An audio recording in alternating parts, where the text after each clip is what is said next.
Сегодня произошло открытие 8-го сезона ночной хоккейной лиги по дивизиону 40+ и 18+.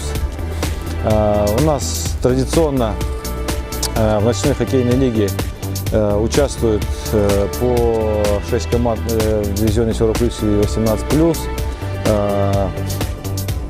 Команда Якутскэнерго М и Якутскэнерго являются финалистами неоднократными фестиваля ночной хоккейной лиги в городе Сочи. Ежегодно на фестивале ночной хоккейной лиги в городе Сочи наших игроков отмечают как лучший бомбардир, нападающий, защитник и так далее. А вот в этом году по итогам прошедшего фестиваля был награжден сегодня на открытии Львов Сергей, это нападающий команды 40+. Достаточно здорово себя показывает, уже как 8-й год подряд участвуем в этом фестивале, постоянно выступает на высоком уровне.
С каждым годом уровень команд растет, команд-участниц становится все больше, потому что хоккей в России и в Якутии тоже становится все более популярным.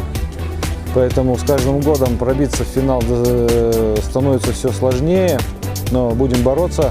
У нас есть все шансы, чтобы здорово выступить в этом сезоне и попасть на фестиваль ночной хоккейной лиги, на финал России, можно сказать, который пройдет в мае 2019 года. Команде хочу пожелать зарядиться энергией, самое главное без травм, после работы. Мы ежедневно собираемся для занятий любимым видом спорта, посвящаем ему практически всю жизнь. Все, кто занимается им, пришел когда-то еще в детстве, родители привели, и вот никак не можем, да и не хотим, в общем-то, прощаться с любимым видом спорта.